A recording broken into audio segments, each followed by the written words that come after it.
bienvenido en Venezuela nuestro petróleo, bienvenido todo el que lo quiera comprar, bienvenido todo el que quiera ser partícipe de nuestro petróleo y de Venezuela. Pero no podemos creer que toda la vida vamos a vivir del petróleo. Estamos bendecidos por este oro negro, pero no podemos depender de él durante toda la vida.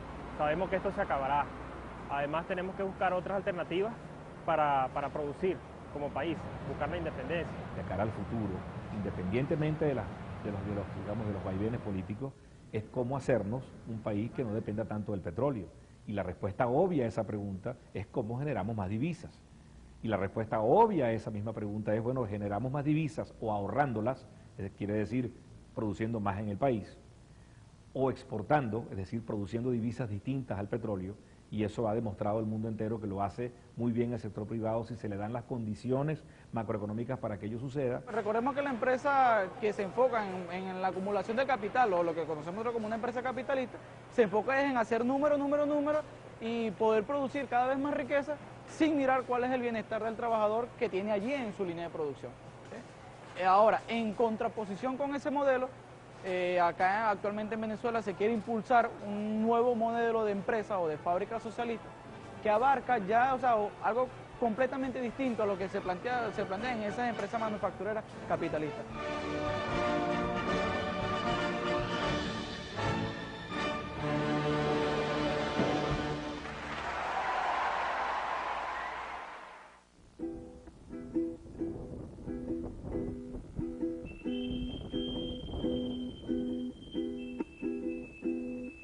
Antes, hace 3 años, esto era terreno.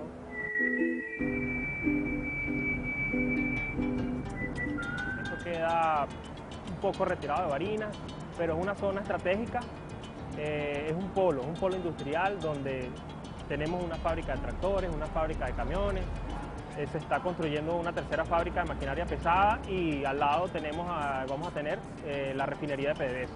Entonces es un complejo industrial Santa Inés. Estas tierras son parte de unas 4.000 hectáreas de terreno expropiadas por el gobierno de Venezuela en el hato La Garza, al suroeste del estado Barinas.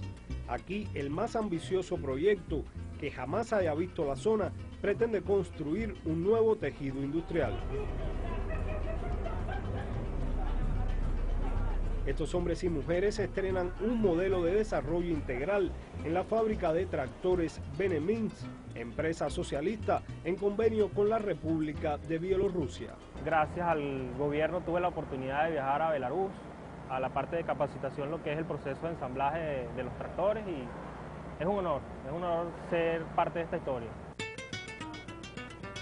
Jesús Navarro tiene 24 años. Este es su primer trabajo, luego de egresar como ingeniero industrial de una universidad privada.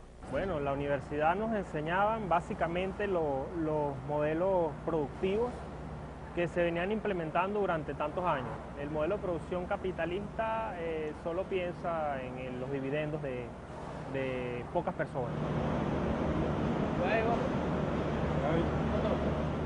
En una empresa socialista tú tienes tu oportunidad de aprender, tu tranquilidad de que tú tienes tu trabajo seguro y que lo vas a hacer bien. En las empresas privadas siempre tienes un sueldo, una quincena, un último y ya.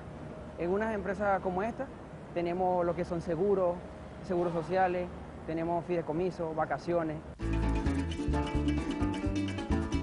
Aquí, hombres y mujeres empujan parejo para ensamblar 3 modelos de tractores con múltiples funciones, desde el más sencillo destinado a pequeñas unidades productivas hasta otros de gran tamaño. Ambos trabajamos bien, tanto los hombres como las mujeres. Lo que pasa es que nosotras las mujeres queremos una oportunidad, que nos den una oportunidad.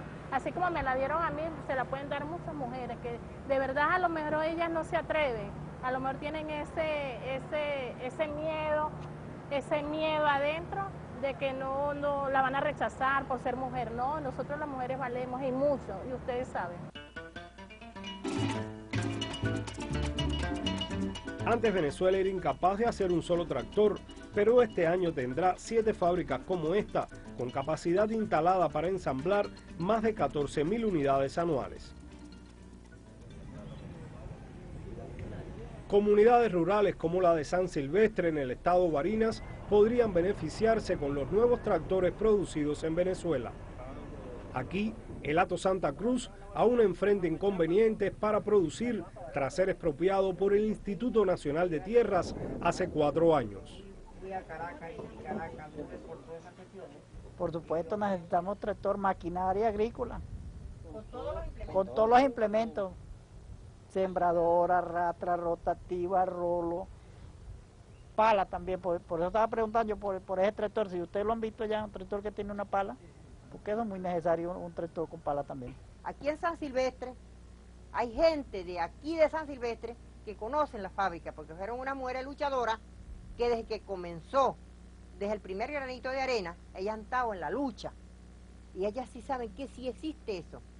Pero aquí todavía la cuarta dice que no hay, que eso es falso, eso es mentiroso, es puro montaje. No, eso no son montajes.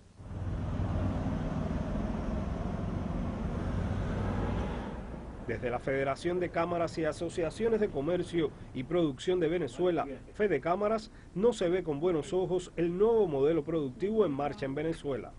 Según el presidente de esta entidad, 1.850 empresas venezolanas han sido expropiadas o de alguna manera semiconfiscadas. En algunos casos han sido procesos legales, en la mayoría de ellos no, ni han sido pagadas. Cerca de 3 millones de hectáreas, según los conteos, han sido también intervenidas. Si nosotros comparamos esa cantidad en términos de hectáreas o de número de empresas, 1.800 empresas afectadas, con relación a casi medio millón, uno podría decir que la intervención no es masiva. Pero el efecto neto que ha tenido sobre la inhibición del ánimo de invertir del empresario venezolano ha sido devastador. Sin embargo, otro sector de empresarios privados opta por acortar la distancia con el Estado. El propio ministro de Industrias de Venezuela en este diálogo sella alianzas con el capital privado venezolano en virtud de la ley para el desarrollo de empresas conjuntas. Lo que ha hecho nuestra revolución es precisamente garantizar que los medios de producción vayan hacia la productividad y hacia la satisfacción de las necesidades de nuestra población. Todo lo que ha sido la visión de organización del aparato productivo es una responsabilidad que tenemos por mandato constitucional. Las 3 premisas básicas que son cumplir las leyes de la República, obviamente las tenemos que cumplir, estamos en Venezuela y un Estado de Derecho. La segunda es mejorar las condiciones de nuestros trabajadores, se ha hecho, y al mejorar las condiciones los rendimientos son mejores. Y la tercera es involucrarnos con la comunidad organizada y llevar a cabo nuevas alianzas transformadoras. Cuando de estas máquinas vuelvan a salir cereales para desayuno, la distribuidora Palo Verde podrá triplicar en breve su producción y alcanzar capacidades de exportación. En la década neoliberal pasaron del 100% las tasas de interés. Con nosotros las tasas de interés en varios proyectos socioproductivos vinculados al Fondo Bicentenario están entre un 1 y un 9%. El promedio por lo general está entre 5 a 6%. Proyectos agrícolas por lo general en 3%. Es decir, da la oportunidad desde el punto de vista del desarrollo. Yo creo que es un esquema ganador, en nuestro caso es un esquema muy lógico, tiene sentido, tiene un sentido social verdaderamente importante y nos hace reflexionar como empresarios las diferentes vías que hay para crecer en una economía como la venezolana. Es la alianza, pues. Yo siempre he dicho, bueno, si nosotros hacemos empresas mixtas o conjuntas, como las llamemos, con empresas privadas de muchos países del mundo que están aquí, de China, de Rusia, Bielorrusia, Brasil, Argentina, etcétera, ¿por qué no podemos hacer empresas conjuntas, mixtas, con dignos tantos que hay empresarios venezolanos, emprendedores, trabajadores de la pequeña y mediana industria? Pero alcanzar las alianzas necesarias para la reconfiguración del tejido productivo e industrial de Venezuela también implica resolver contradicciones que parecen tener su origen remoto en el petróleo.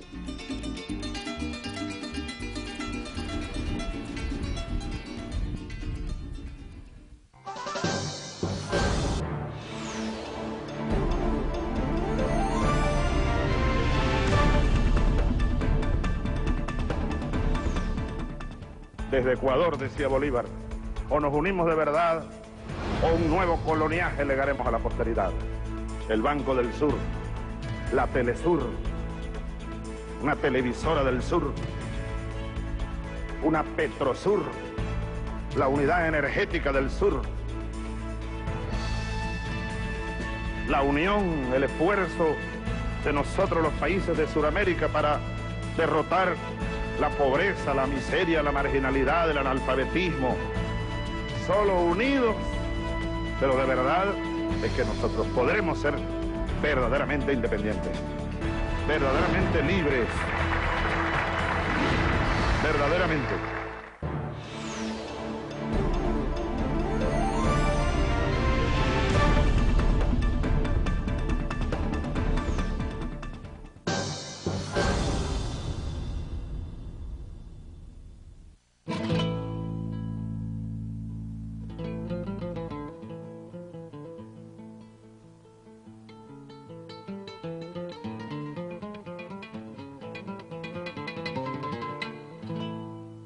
Año 1936, cuando se da el cruce de lo que son las exportaciones agrícolas con las exportaciones petroleras, Venezuela organiza todo su sistema económico productivo a partir de la renta petrolera.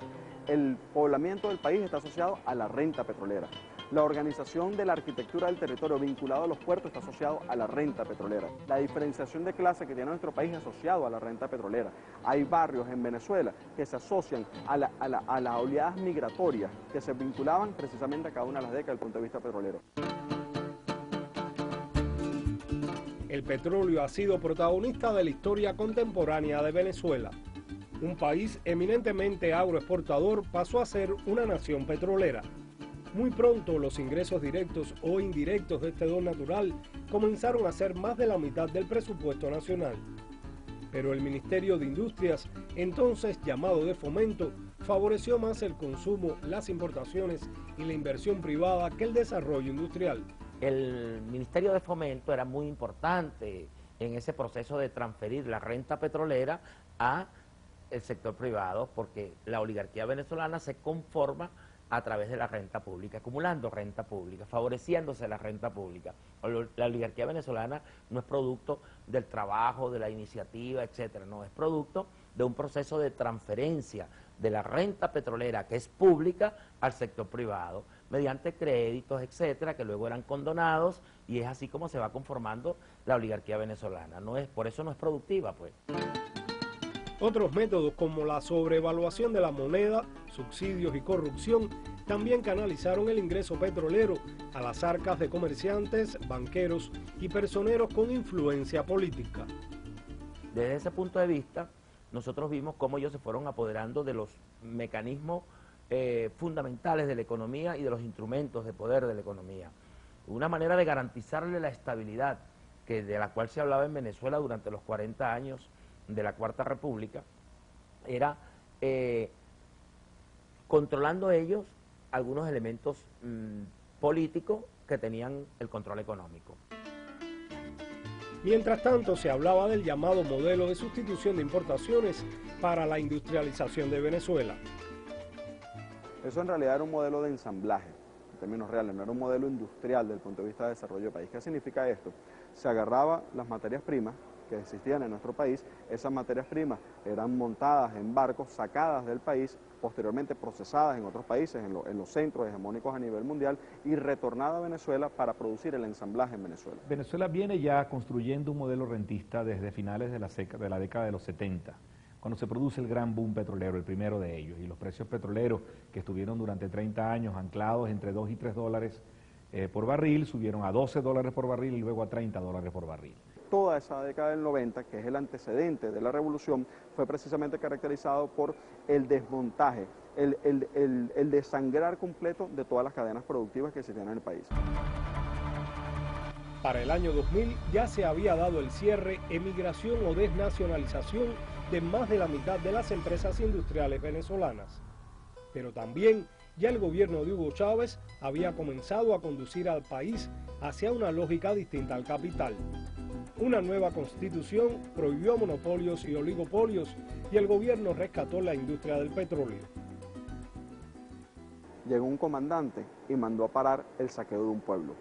Ese es el elemento central que ocurrió. Llegó a mandar a parar el saqueo de un pueblo. Los que sentían que estaban saqueando ese pueblo quieren llorar y gritar por su botín, pero aquí hay soberanía y hay independencia. El resultado, a nuestro juicio, es una economía altamente dependiente. Nadie puede negar que nunca como ahora Venezuela dependía de los altos precios petroleros, porque lo que se ha convertido el Estado venezolano no solamente es en el gran empleador, sino en el primero y más grande importador que jamás haya conocido la historia de Venezuela. Pongo un solo ejemplo.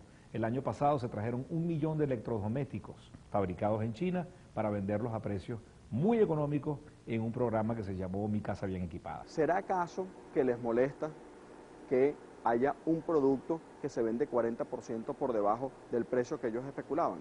¿Será que lo que están viendo es que están perdiendo un negocio con el que precisamente agarraban y le quitaban el poder adquisitivo a nuestra población? Si tomamos en cuenta que en Venezuela hay, ¿cuántos hogares? 6 millones de hogares.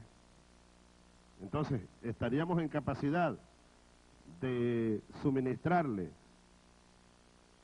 un equipo, si fuera uno por hogar, aun cuando eso no es, estamos sacando promedios, matemáticas, ¿no?, al 50% de todos los hogares venezolanos. Eso obviamente tiene una pegada política importante, el presidente sigue teniendo un gran respaldo, pero vamos camino a destruir la economía productiva. Si ellos querían vender una nevera, una lavadora, lo que sea, al doble del precio, nosotros le vamos a vender el precio correcto. Probablemente ese es uno de los aspectos que les ha perturbado sobremanera. Sí, nosotros hemos importado más de 1 millón de electrodomésticos para nuestro país. Eso están en los barrios, están en las clases medias, pero además vamos a producir más de 2 millones en nuestro país. El Estado venezolano importó también un lote de 10.000 vehículos de China con el propósito de posicionar precios justos. Pero aquí, la segunda mayor planta de la compañía Chery en América Latina, en su primer año de producción pondrá en circulación ya unos 18.800 vehículos. Son carros de última generación y por lo tanto estamos compitiendo con un producto de buena calidad y a bajos costos. En la primera ensambladora con capital 100% venezolano, el 51% de las acciones corresponden al Estado y otro 49% a capital privado nacional. Yo siempre trabajé en lo que fue la empresa privada netamente, y de la empresa privada netamente a esta empresa donde es mixta, donde está el Estado venezolano y un capital privado, me siento sumamente orgulloso. Aquí hay libertad, aquí hay unión, aquí hay avance, aquí hay crecimiento, aquí hay participación. Esta es la segunda empresa mixta automotriz con participación directa del gobierno venezolano. Al concluir el año, también tendrá incorporadas otras 10 a su nuevo modelo económico productivo.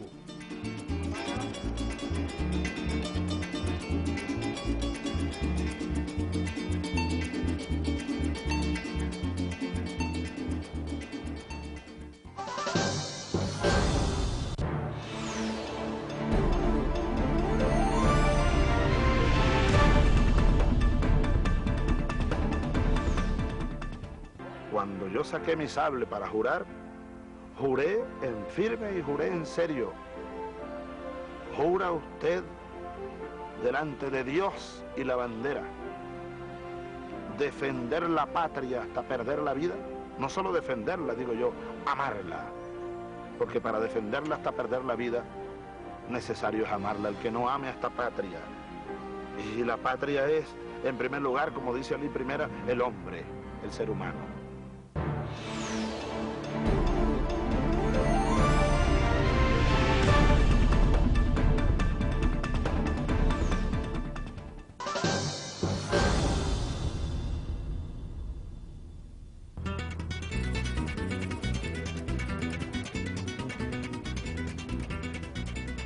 No podemos negar que ha habido sectores que han tenido un crecimiento muy importante, aunque sea alado por el gasto petrolero, sobre todo los sectores terciarios de la economía, fundamentalmente el sector financiero, el sector telecomunicaciones, el comercio en general, que se ha modernizado muchísimo en los últimos 15 años, y de las áreas donde están más, donde se ha hecho mucho más daño y más debilidad, ha sido lamentablemente en aquellas áreas donde el valor agregado es mayor. Fundamentalmente me refiero al área manufacturera.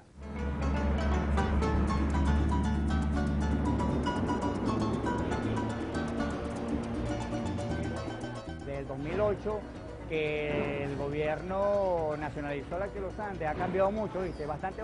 Te lo digo porque yo estuve el antes y el después. Antes se cargaban 25 gandolas, ahorita estamos cargando 40 gandolas diarias. Cuando el Estado venezolano compró estas instalaciones en 2008, de estas plantas salían apenas unos 13.000 litros de leche diarios. Nelson fue testigo de cómo en 2 años la industria elevó en 1500% la producción. Su vida también cambió. De limpiar gandolas ascendió a operador.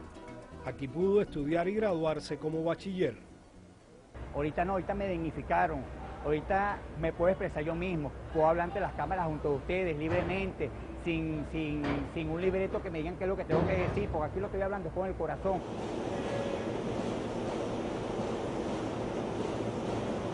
Nos explotaban, nos humillaban y había que estar derechito todo el tiempo, firme y sin derecho a hablar. A veces le obligaban a uno a trabajar más de 8 horas diarias. Ahorita no, ahorita trabajamos 8 horas normales y con descanso. Antes las máquinas eran un poquito más obsoletas que esta, ahora el trabajo es más dinámico, más organizado. Y nosotros que tenemos 5 o 6 años en la empresa, hacíamos el trabajo 5 y 6 veces. Ahora trabajamos más, un poquito más descansados. Nosotros sabemos cómo es la eficiencia del modelo capitalista. Nosotros sabemos cómo destruyen los recursos naturales. Nosotros sabemos cómo destruyen, exprimen al máximo la maquinaria. Nosotros sabemos cómo destruyen a los trabajadores, la vida de los trabajadores. ¿Por qué tantos trabajadores tienen hernias discales? ¿Por qué tantos tienen problemas precisamente en las columnas? ¿Por qué varios quedan con discapacidad como consecuencia de la explotación que les genera en ese modelo de vida? La fábrica venezolana de industria tecnológica BID también experimenta un nuevo modelo de gestión para ensamblar los computadores bolivarianos con tecnología china. Aquí pretenden construir una alternativa al modelo de manufactura tradicional que ubica al trabajador en una sola parte del proceso sin permitir su conocimiento integral. Es una teoría que plantea Ford hace muchos años, ¿verdad?, de que limitar al trabajador de tal modo de que no domine completamente su modelo de producción, y eso también le ayuda en cuanto a lo que es la velocidad en la producción. La principal es superar esa teoría de que si no lo hacemos de ese modo no vamos a ser eficientes. Un país que no producía ordenadores, de repente comenzó a fabricar 174.000 computadoras. Blindadas, dicen aquí, por ser inmunes a los virus, gracias a la utilización del software libre. Hoy la producción alcanza las 27.000 de los tipos escritorio y portátiles, comercializados a precios accesibles. Hemos enfrentado problemas, pero los hemos superado. Falta de producción, se podría decir que problemas administrativos, y ya se han superado, con el tiempo se han superado. La mayor parte de los más de 300 trabajadores de esta planta son jóvenes que, como Edwin, han tenido más que una fuente de empleo. Comencé como ensamblador y ahorita estoy en la parte de reparación. Además de eso, aquí he encontrado la oportunidad de superarme académicamente con una carrera universitaria. Bueno, muchachos, vamos a darle continuidad a la clase pasada donde hablábamos de los aspectos metodológicos de la investigación. ¿Por qué los objetivos específicos guardan relación con el objetivo general? Los objetivos específicos son los pasos que nos llevan al objetivo general. Los primeros trabajadores fueron a capacitarse a China, pero hoy lo hacen en las instalaciones de la fábrica venezolana de telecomunicaciones Betelca. Aquí la mano de obra de las nuevas industrias de la zona franca industrial de Paraguaná intenta alcanzar calificación universitaria. Estaba desempleado, entonces la Junta Comunal tomó varios jóvenes, hizo una selección, hemos salido de abajo, pues. Nos ha ayudado para sustentar nuestra familia, pues, económicamente.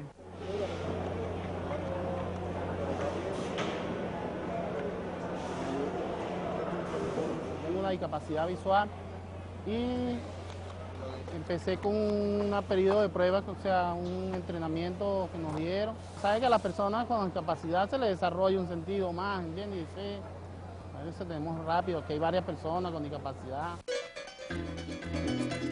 Esta primera fábrica de celulares hace 3 años ensamblaba 147.000 unidades. El año pasado sobrepasó los 2.100.000. En 2012 rebasará los 3 millones de teléfonos móviles, tanto en sistemas GSM como CDMA. Los trabajadores de aquí trabajan bastante y hacen muy bien el trabajo. Nos ayudamos mucho y nos colaboramos muy bien.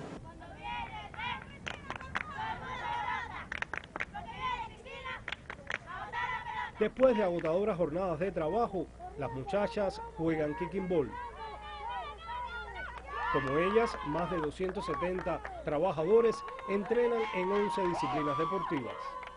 El deporte es importante conjuntamente con el trabajo porque nos desestresamos de todo el día la jornada laboral y bueno, aunque somos toditas, la mayoría rayaditas, pues nos mantenemos en buen estado.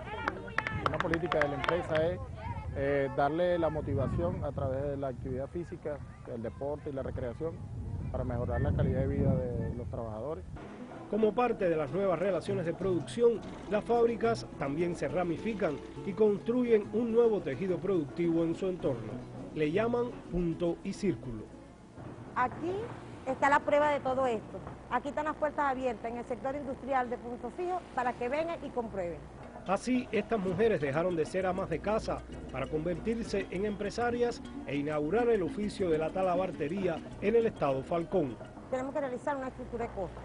Eso va basada en, tenemos que calcular la cantidad de productos que nos sale de 1 metro de tela o del material que estemos utilizando, si es sintético, cualquiera de esos, tenemos que ir calculando el hilo que se gasta.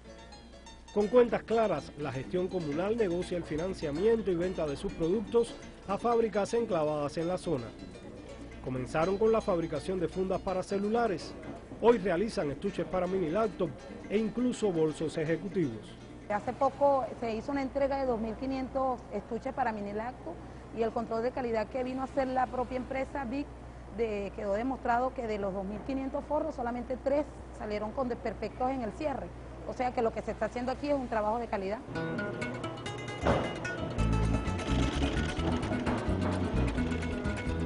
Hoy están inscritas en Venezuela cerca de 2.800 empresas comunales como esta.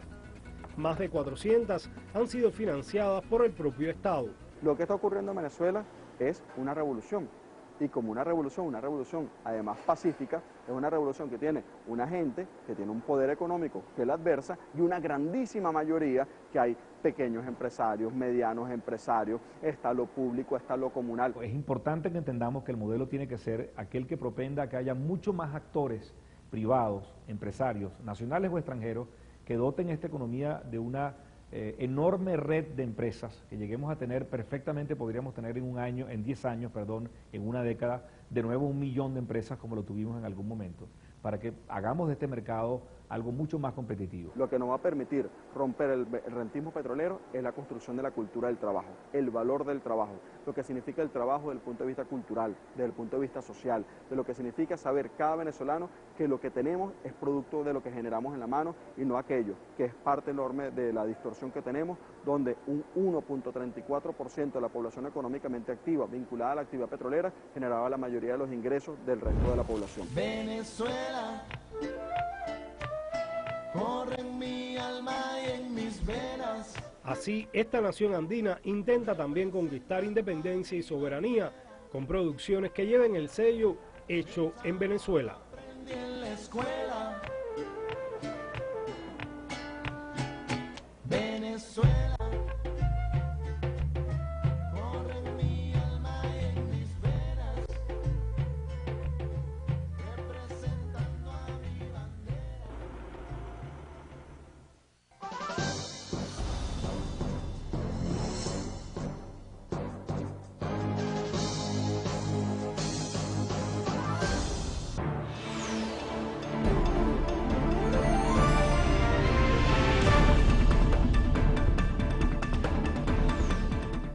Los que mueren por la vida no pueden llamarse muertos.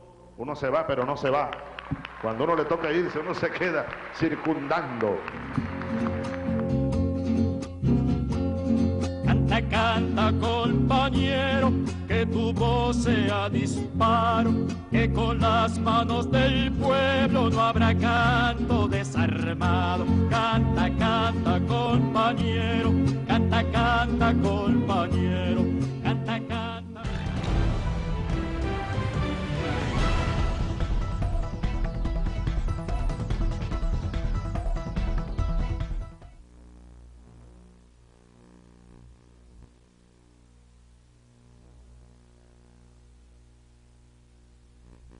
Comienzan en Venezuela las postulaciones de los candidatos para las elecciones presidenciales del próximo 14 de abril.